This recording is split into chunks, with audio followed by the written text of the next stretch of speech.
کوئی لڑکا کسی لڑکی کو پسند کر لے اور بات نہ مانے تو بعد میں کہتے ہیں حضرت غیر برادری نے ہمیں اس لیے کرنی پڑی شادی کہ بیٹا مان نہیں رہا.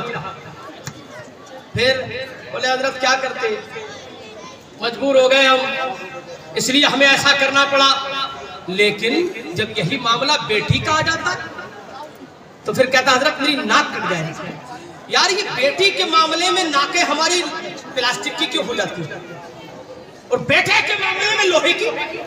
یعنی معاملہ ایک ہی ہے, لڑکے نے لڑکی پسند کر لی غیر برادری میں تو نکاح کرنے پر مجبور, معاملہ بیٹے کا تھا, یہاں تیری ناک نہیں کرتی ہے.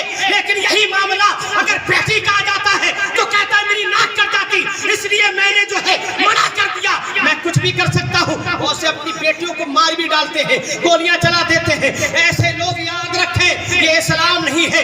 اسلام یہ کہتا ہے جہاں معاملہ بیٹے کا ہے اگر وہ نکاح کرنا چاہتا ہے کہیں تو اس کے مرضی سے نکاح کر دو, اسلام نے اجازت دی ہے. معاملہ بیٹی کا آ جائے تب بھی اس کی مرضی کی اجازت, اس کی مرضی کے مطابق, اس کی اجازت کے مطابق نکاح کر دو. اس لیے کہ اسلام نے ہمیں بھید بھاؤ کا حکم نہیں دیا ہے. یہ ہم نے تعلیم میں بھی دیکھا اور نکاح میں بھی دیکھا. یہ دو باتیں یہاں سے لے کے جائیں, تعلیمی اعتبار سے بھی اور نکاح کے معاملے میں بھی.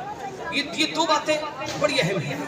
ہم اپنے بچوں میں لڑکوں کو ہی حافظ, قاری, مولانا, مفتی, محدث, مفسر سب کچھ بنائیں گے, لیکن لڑکی کو نہیں بنانا چاہتے. یہ بھید بھاؤ ہے, نہیں, اسے بند کریں.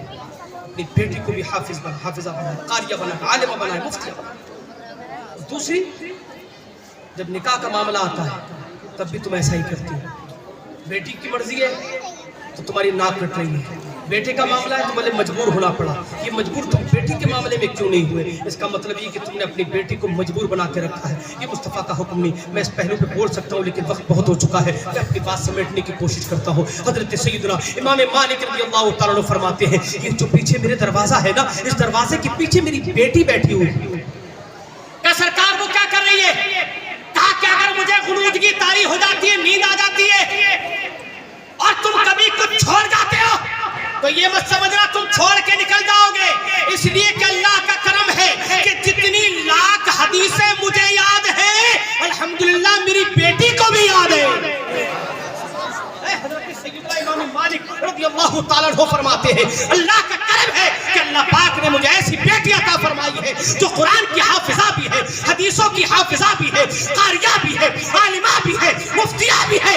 اللہ کا کرم ہے. اور کبھی کبھی سامنے بیٹا آ جاتا تھا تو فرماتے تھے ایک یہ بیٹا ہے جو ناکارہ ہے, کل میدان قیامت میں میرا یہ بیٹا میرے کام نہیں آئے گا لیکن میری بیٹی میرے کام آ جائے گی. تو اللہ کے بندو اپنی بیٹیوں کو بھی حافظہ بناؤ, اپنی بیٹیوں کو بھی قاریہ بناؤ, اپنی بیٹیوں کو بھی عالمہ مفتیہ بناؤ. حضرت سیدنا امام مالک وہ ہے, یہی حضرت سیدنا امام مالک کہتے ہیں آج جب قرآن پڑھنا, پہلے پڑھتے تھے عشاء کے بعد کھڑے ہو گئے, فجر سے پہلے تک قرآن پورا کر لیا, میرا تصور کیا تم نے 10 پارے پڑھے گئے, آج مصطفیٰ کا تصور کر لینا. کہا ٹھیک ہے سرکار مصطفیٰ کا تصور کر لوں گا. رات کو گھر پہنچا, صبح کو پھر آگے حضرت کی بارگاہ میں. حضرت نے فرمایا آج کتنے پارے پڑھے؟ روزانہ تو پڑھ لیا کرتا تھا پورا قرآن, میرے بارے میں سوچا تو 10 پارے پڑھے گئے. اب ذرا بتا تو نے مصطفیٰ کے بارے میں سوچا کہ مصطفیٰ سامنے تشریف فرما ہے, تجھ سے کتنا قرآن پڑھا گیا؟ جواب ملتا ہے اللہ کے رسول صلی اللہ علیہ وسلم کا تصور جب سے میں نے کیا ہے قسم خدا کی مجھ سے ایک پارہ جیسے تیسے پڑا گیا, آنکھوں میں آنسو ہے.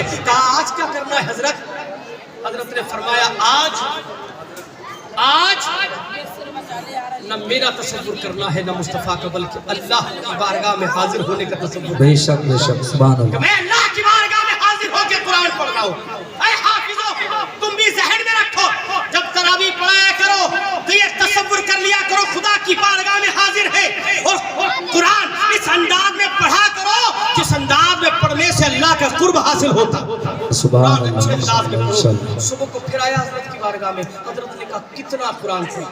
پہلے پورا پڑھتا تھا, پھر تو نے میرے تصور سے 10 پارے پڑھے, پھر ایک پارہ پڑھا مصطفیٰ کے تصور سے, میرے